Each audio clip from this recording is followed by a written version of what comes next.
Kanawin Nachihi. I'm the tribal liaison of San Diego State University, and I'm now going to read the Kumeyaay land acknowledgement. We stand upon a land that carries the footsteps of millennia of Kumeyaay people. They are a people whose traditional lifeways intertwine with a worldview of earth and sky. In a community of living beings, this land is part of a relationship that has nourished, healed, protected, and embraced the Kumeyaay people to the present day. It is part of a worldview founded in the harmony of the cycles of the sky and the balance in the forces of life. For the Kumeyaay, red and black, represent the balance of those forces that provide for harmony within our bodies, as well as the world around us. As students, faculty, staff, and alumni of San Diego State University, we acknowledge this legacy from the Kumeyaay. We promote this balance in life as we pursue our goals of knowledge and understanding. We find inspiration in the Kumeyaay spirit to open our minds and hearts. It is a legacy of the red and black. It is a land of the Kumeyaay. Yekhan, my heart is good. Nyomum, Nepatis.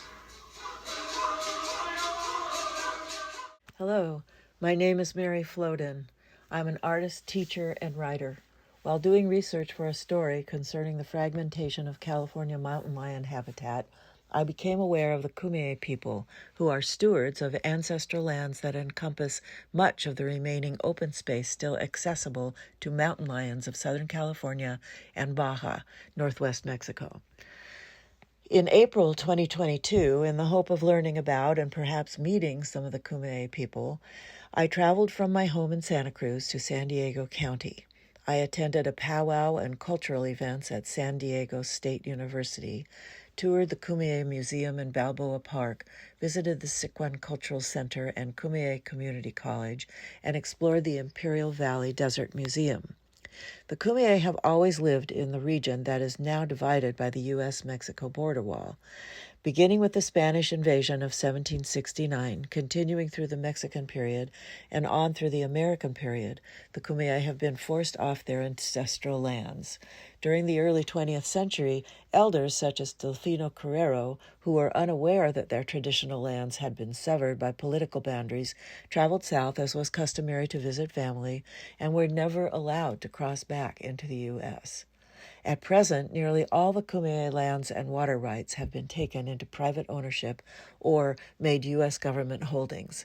Yet there are still 12 currently active bands of the Kumeyaay Nation in the U.S., as well as several in Mexico.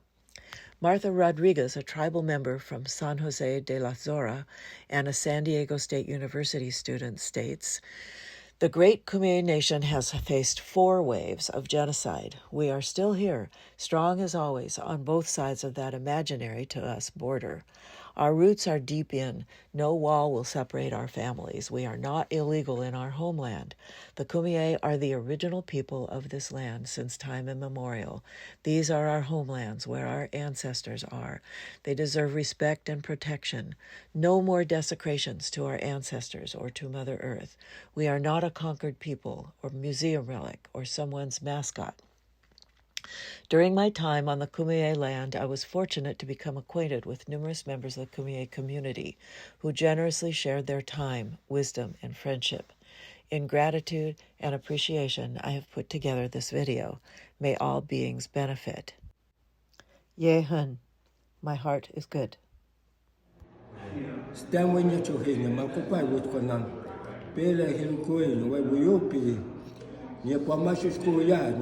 Community College. Good afternoon, my name is Stan Rodriguez. I'm an Ipai Kumeyaay from the Santa Isabel Reservation, and I want to welcome you to Kumeyaay Community College. Do you need me to say it? So, Kumeyaay. Yeah, like, ku, me, yai. And then this place where we are, This is Sycuan. So the easier way of saying it, and how I like to help people further understand the way to say it, is like being sick, and then Juan, like Juan's sick, but put it in reverse. Sick Juan. Yeah. It's a pretty painting of the river there. Is that something that flowed through here, believe it or not, that flowed 15 minutes down the road. Does it not any longer? No longer. Why? What happened? What'd they do? Development, San Diego. Dry weather. Taking out. You see, our societies are static right now. The problem with that is we don't give the ground an opportunity to recharge. We don't give the water table opportunity to recharge. Before, we had wetlands, and wetlands were habitat for fish, animals, all of us. But the United States government, seeing the wetlands as an impediment to termination of tribes and assimilation of the Indian people, they seen that as a waste of land, so they drained those wetlands and used that to farm. What happens when you lose the wetlands? You're losing the water. So what's happening then, when the runoff comes, it's cutting these big arroyos, and if you look at it, it becomes an ecological nightmare. That water runs, it keeps going. It doesn't have a place to stop. So you're going to start taking water out of the ground table. It starts to lower, and what happens? You're going to have the sinkholes. You're going to have crisis going on. So one of the things that many groups have been looking at is how to restore those wetlands. And one of the traditional ways is rock drops, where you go into the arroyos and you drop rocks into it. What do the rocks do? The rocks slow down the path of water. They also, when it's rushing over, it slows and it helps sediment to set up. So instead of running, now the water is walking, it's crawling, and that gives the ground opportunity to recharge. So these are some of the things that, when we talk about developing or revitalizing our native science. 2B golf course. Golf course is just across the street from you. That's beautiful.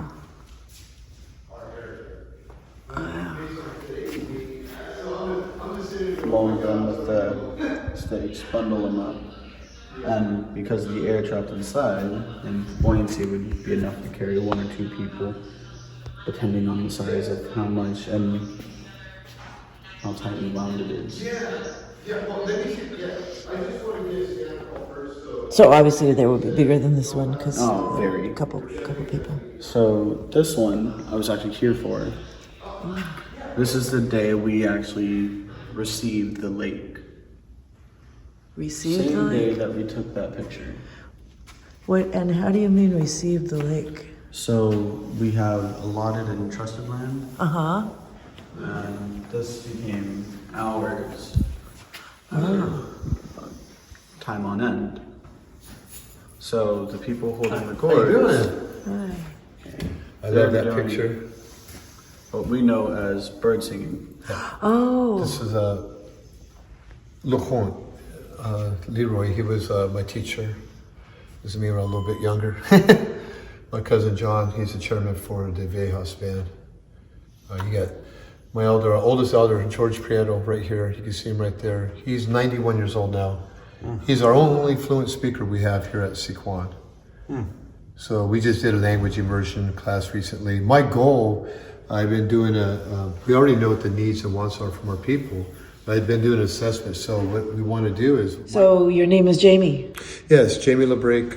My mother was Evelyn Mary Pipa.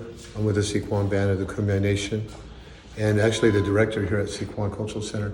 My niece Charlene Elliott is our assistant director. Hi. My nephew Cedric is working as an intern. Howdy do. Yes. Are you So, But yes, so our cultural center is a place where we do a lot of activities, a lot of live sessions. So here at the cultural center, we don't just have pictures of being basket makers, but see, this is really relevant, this picture for me, because a lot of times you go to museums, you see a lot of old pictures and stuff. Well, people come in, they start thinking this is how things were a long time ago, not realizing that we still do it today. So my friend painted this picture here, and as she was going through her slides, she pulled up this young girl, and I said, that's what I want. And she goes, why? I go, because she's wearing sneakers, she's got jeans and a shirt on. That's how we look like today. But we still practice our traditions. We still create the baskets. We still use this basket, for example. We like to use this as a metaphor, as a story on what this actually is taking place here when they make this basket. You see, each day when we start our life, we start from the center. For me, my center is my creation story. That's my belief system. So each weave in this basket takes time, takes purpose. Usually when a young girl is making this basket, she's being taught by her mom or grandma or women of influence in her community. So as these women and young girls are in the same environment, they're learning. Things are being taught, questions are being asked, knowledge is being handed down. So each weave of that basket is representation of all that time, all that knowledge, the teachings. So when that young girl is done with the basket, not only will it reflect the beauty of the basket on the outside, but it's going to reflect the beauty of her on the inside. So as she gets older, as she makes these lifestyle changes, as she gets older from childhood to adulthood, you see many centuries ago, we used to have puberty ceremonies. So a lot of these things were purposeful, important on preparing this young child. So when she went to puberty, and went to puberty ceremony, and went to adulthood, she was prepared for that. See our young kids, when they go to puberty ceremony, a lot of times, see today, I think a lot of times our people, they are unaware of how much our young people know. You see, they're the closest ones to the knowledge because they're the ones that are going to school. They're the ones that are being taught every day. A lot of times the older people, they haven't been there for 20, 30 years. So they start thinking 20, 30 years ago, not really what's passing them by. It would be so relevant and important that they involve them and let them be involved at that table of opportunity, I like to call it. I raised my daughter since birth, so I was a single parent.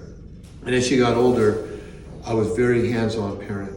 So a lot of her friends would come over. She was very popular.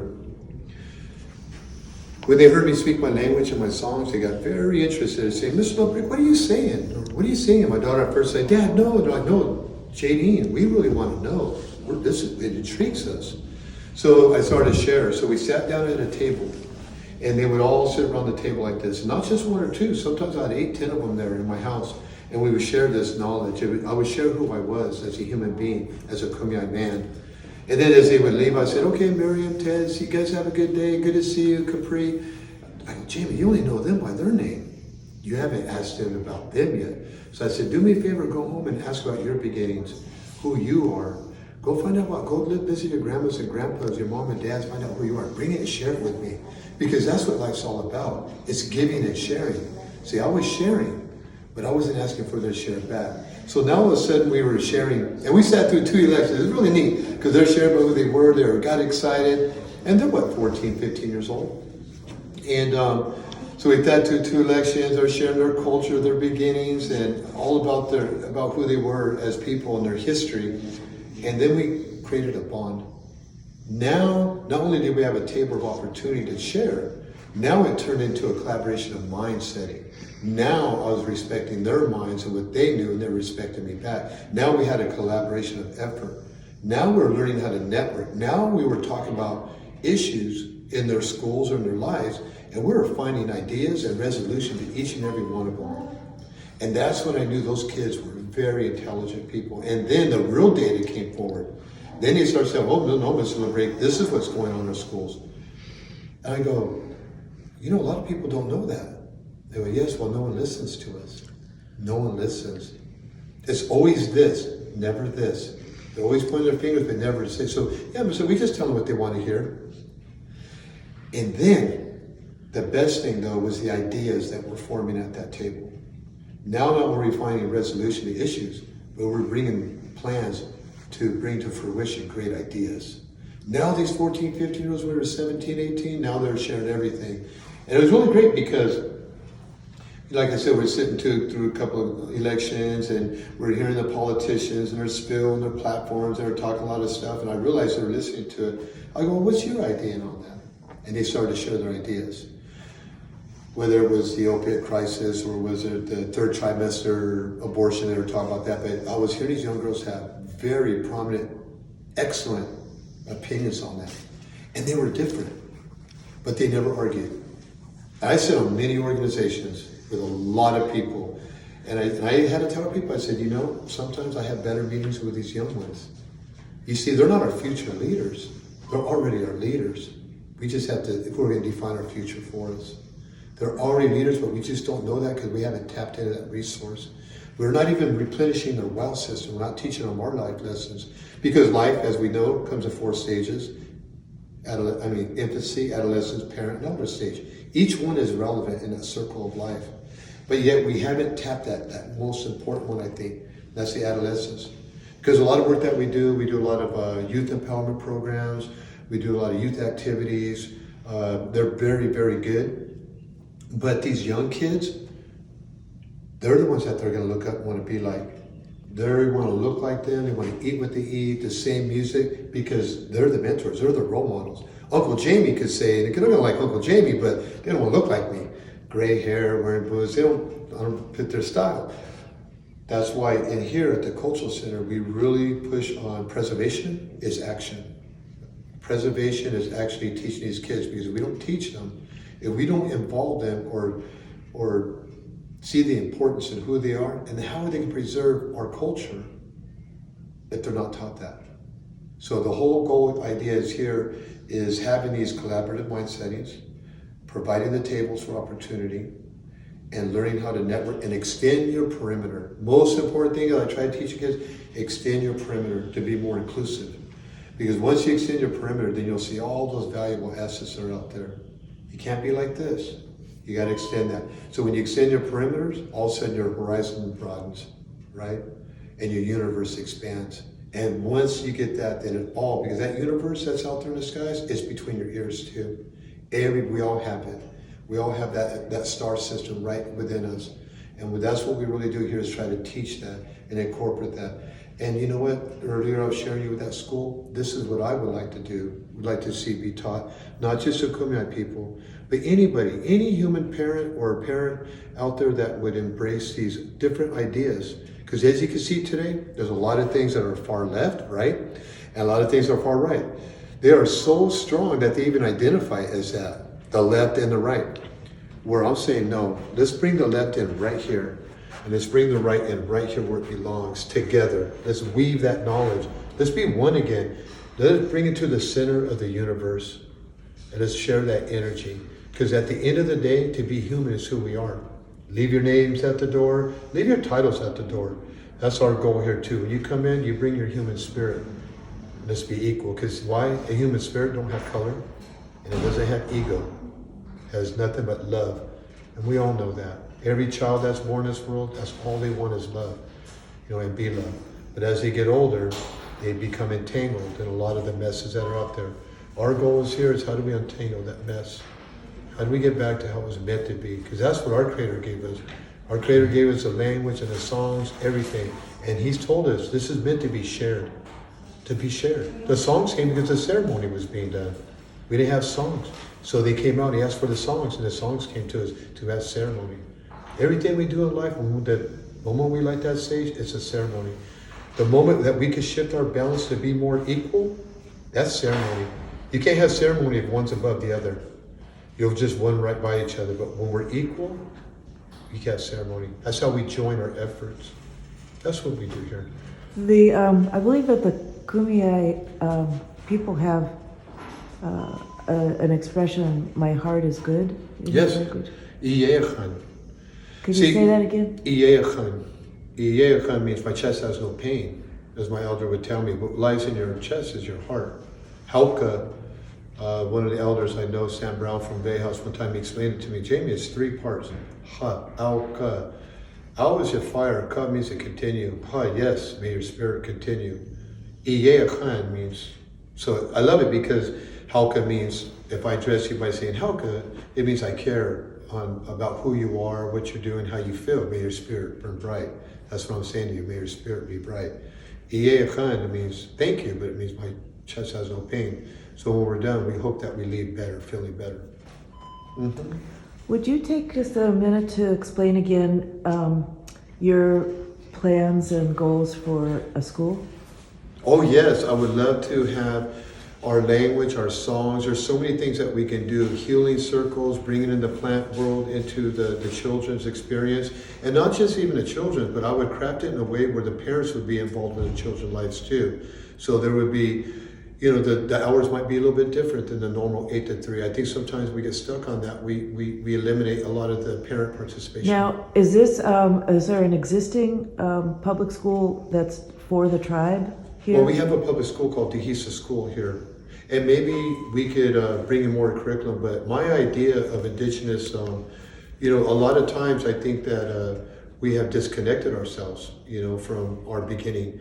I really see a strong value in our philosophies and our teachings, and I really believe that in working in conjunction with what's already there in the school system, I think there's a tremendous amount of application that we can bring to the schools that not only just brings a wellness to our people, but to the children, but to the parents too, and to the faculty and the staff. It's very holistic, but it doesn't put one over the other either. It's just another part of the curriculum that the Creator gave us. You see, the Creator gave us all this knowledge. Our creation story is vast and it's beautiful, and it's at our fingertips. My job is, how do I bring all that information into the environment of the learning environment? You're hoping to do that here in the public schools, or? Or if not, if we can create our own private school. We have tremendous funding right now. You have, for example, you have Governor Newsom. There's $100 million that he's been spending on some climate justice programs and other programs. But my thing is, how do I bring back that knowledge back to our people?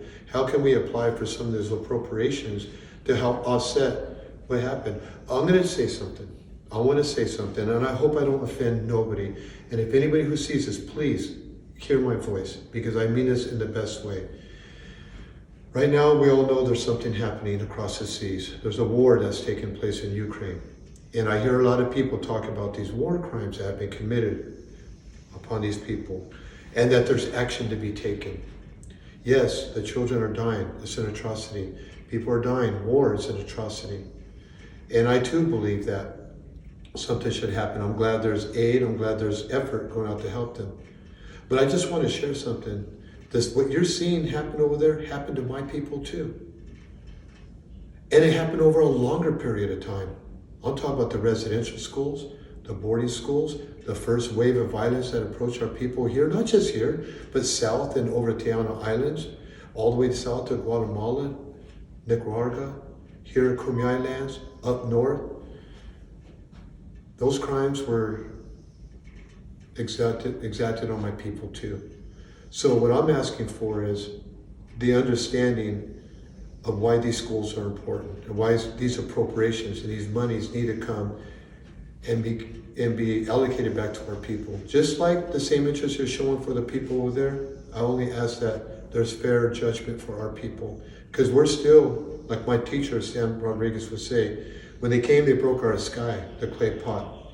And slowly today, we're just putting it piece by piece. But I truly believe a school would accelerate that healing in our community.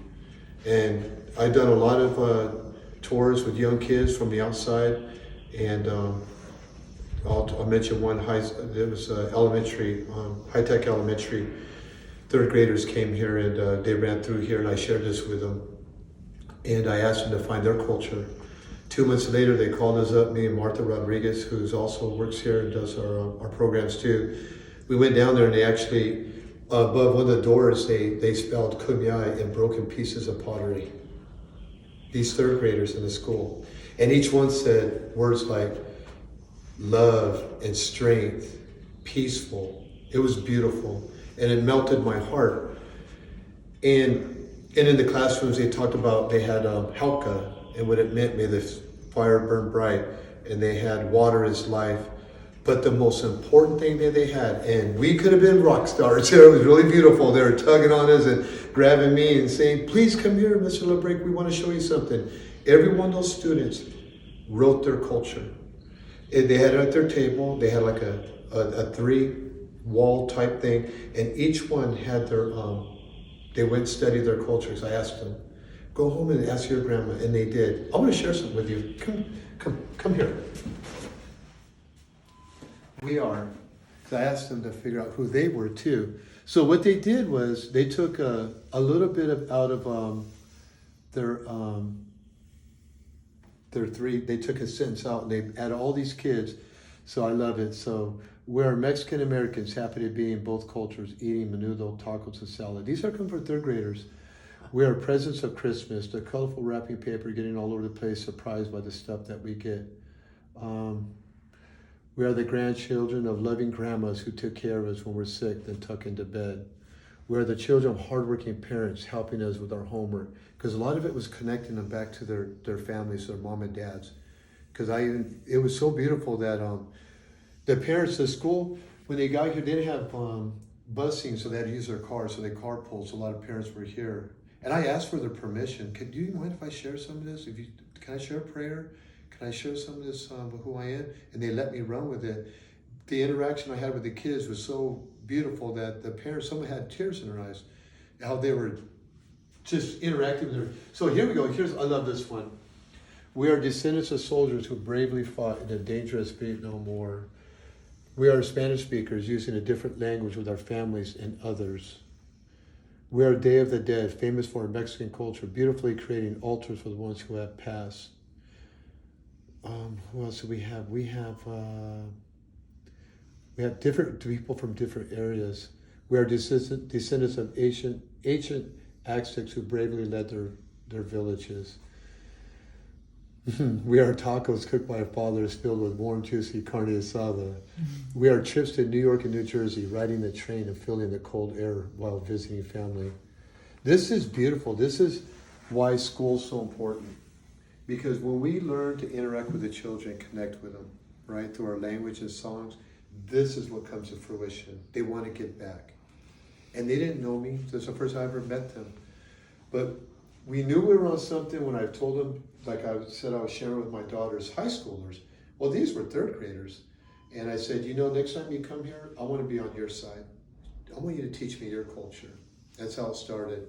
And as one little girl jumped up, because I said, you all have a language too. You have a beginning language, share that. Know it. Don't let no one take that from you. Because the idea is not going to one. The idea is sharing. Isn't that what America is based on? It's supposed to be a melting pot. It was supposed to be a melting of all the cultures. It seems like we got away from that. So this young girl jumps, she goes, hola.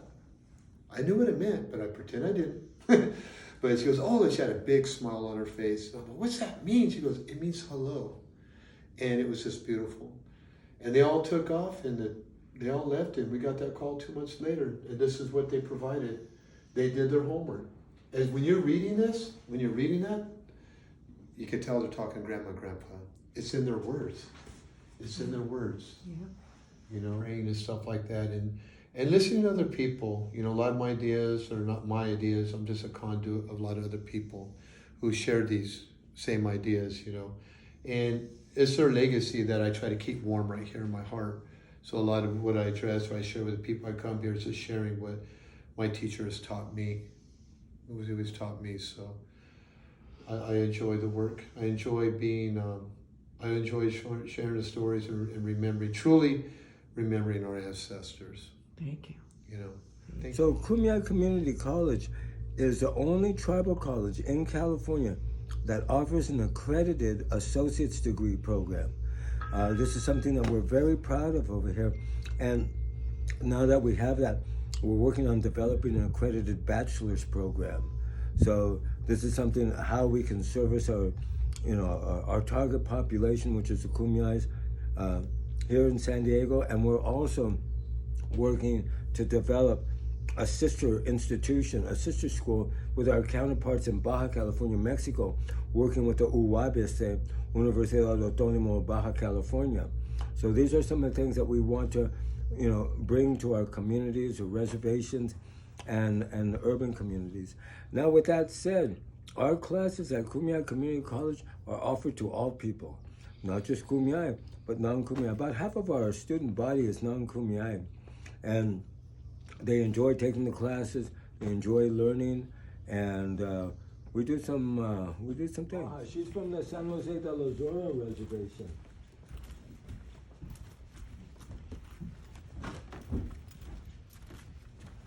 So this is Martha. Hi. Makan moya nyem chaaka wiyo pi kanapn. Hi, nyam Chakawu. Yeah. Madmer. Kosai. Aha, nyem po moya nyem chaaka ja ketush. Ha. Woman, huh? You know, Santa Cruz. I remember. Oh. So, Martha is another speaker of the Kumeyaay language. Martha also teaches the Kumeyaay food preparation class. And one of the things about Martha, she was raised on probably the most traditional Kumeyaay reservation, San Jose de los Oro, or Mat Perhao. It's in Baja, California, Mexico.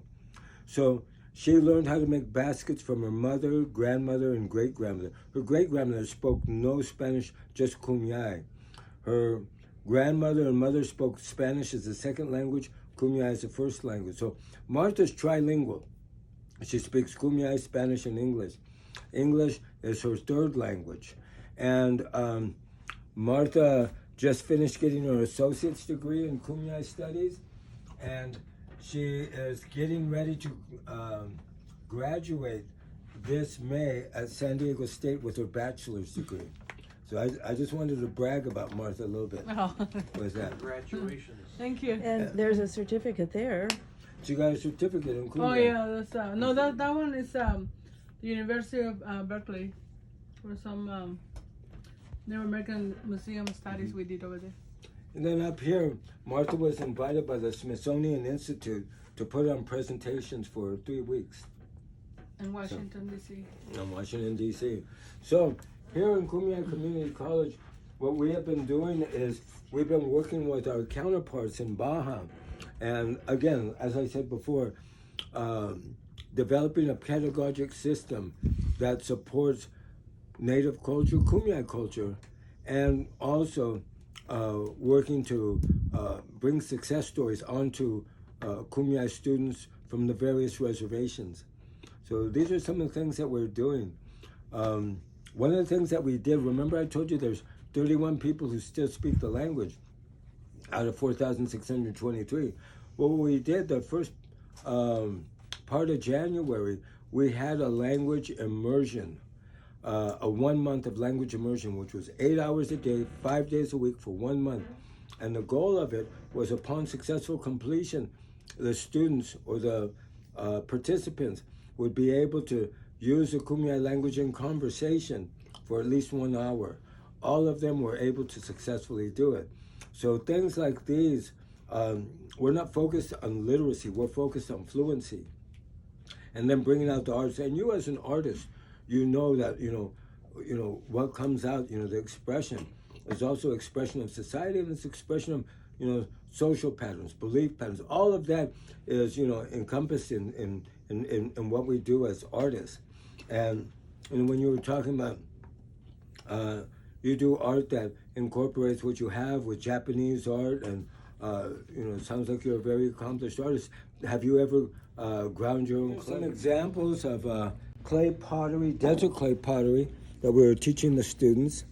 They go and gather the clay in the desert, grind it up traditionally. What we use for the paint is red clay from the mountains, and then we fire it traditionally. So we have some of the students doing that. We also, other things, we're going to be going and gathering yucca. It's time to harvest yucca to cook it. So we're going to be teaching how to do that. Harvesting acorns. This is an example of Kumeyaay dancing. We, in our courses, we teach the ethnobotany, ethnoecology, food gathering, tools that are being made, how to construct them. We teach the students how to do it. It's not just theory, it's hands-on. Over here we have the students made what's called hakwin, which is an acorn storage basket. So the students, we show them how to do it, the students make it. Here's an example of a Kumeyaay bird trap. So again, the students make it. And back here are tule boats. Last year we launched 22 tule boats into the Crown Point in San Diego. So this year we're planning on launching 50, if not 75 tule boats. So these are some of the things. And one of the reasons why we're doing that is so that we can, again, our footprint on the Pacific Ocean. This is a very important part of us, again, to revive our presence in the Pacific Ocean and use it, use what we do, revitalize our maritime culture. So the Kumeyaay people, we as the Kumeyaay people, we're people of the islands, the Channel Islands, Coronado Islands, the ocean, the valleys, the mountains, the desert, parts of the Colorado River and parts of the Sea of Cortez. So we have all these different ecosystems that we work in. A lot of that knowledge, because of encroachment, has gone dormant. So one of the things that we're doing, while working with our organic scholars, developing a native epistemology or revitalizing our native epistemology and marrying it with tertiary science in order to have a balanced pedagogy that we can teach our people. So right here, we have our smart boards. We have sites here at Sycuan, on the Campo Reservation, the Santa Isabel Reservation, and San Pascual reservations. San Diego is home to more reservations than any other county in the country. There's 18 reservations here in San Diego County. Of the 18, 12 are Kumeyaay. Then on the other side of the border in Mexico, there's another 4 Kumeyaay reservations. So the Mexican border basically cut Kumeyaay territory in half.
Here we are at the border wall. Wow.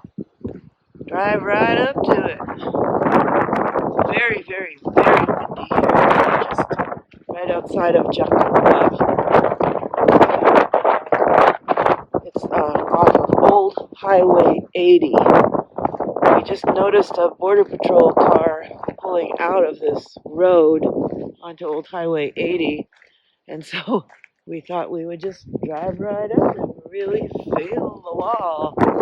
Berlin Wall of the West.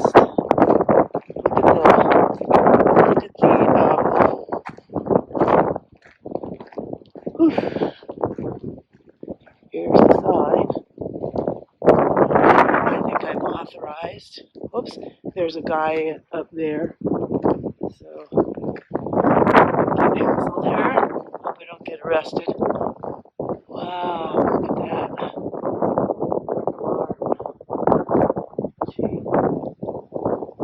Yep, there's wild horses on the other side. Somebody in Jacuma was telling us that he saw them. These wild horses used to freely go on both sides of the border. And of course, habitat fragmentation.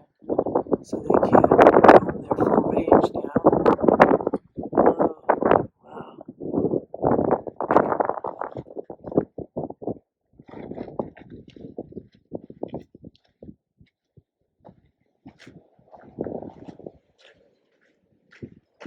There's wild horses over there.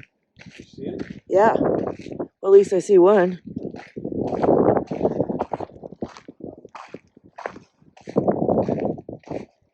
What's this stuff made of? This is Trump wall, I think. Huh. There are a lot of jokes about it, but this feels pretty solid. Solid iron, I guess. I sure don't get how anybody could climb up it, up and over, especially with all that barbed wire on the top. Yeah, mountains way down the road. Beautiful mountains. It's beautiful land. Kumeyaay land. And other people. Wow, is this a door? Hey, there's a door here, Joe. It's like a great, I don't know, some another kingdom or, you know, something pretty big deal here. Wow. I can imagine. It does look like something that you could open. Wow. Hinges. Hinges.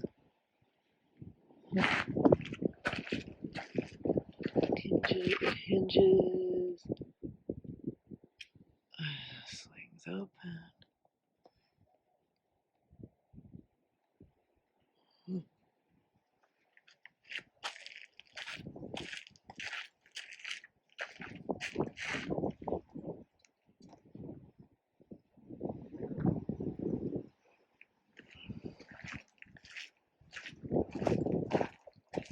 Oh yeah, there's more. Here's more horses.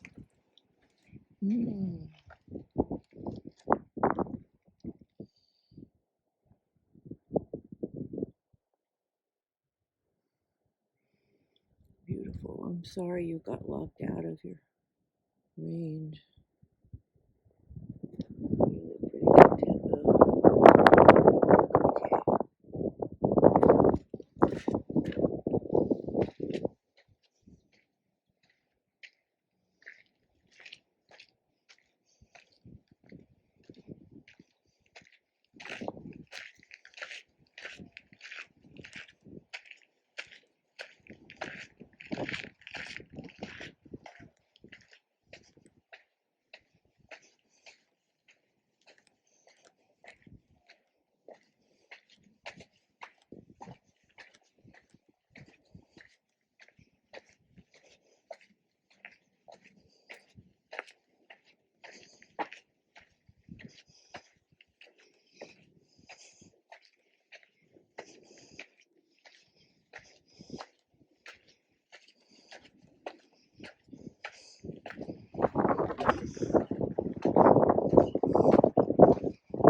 Trying to bend the bars, Joe?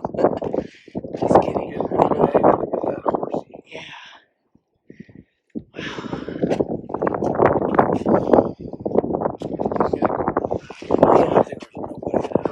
Maybe. Hey, spell that. C-A-P-I-A. Oh, yeah.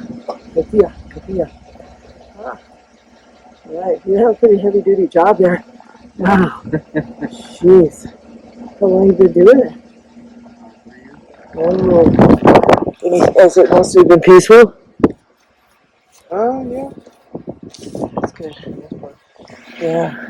We hear so much, so many things like religious people that are trying to leave water for people out in the desert, and then other people are coming and taking water. I think that's you got access to the port, at least the highway real quick. It's gonna be another part to this. You're gonna have to go to canyons and the mountains. You got reasonable easy access to it. Well, I can't imagine how anybody can climb over this thing. Really? What is that? Barbed wire and everything?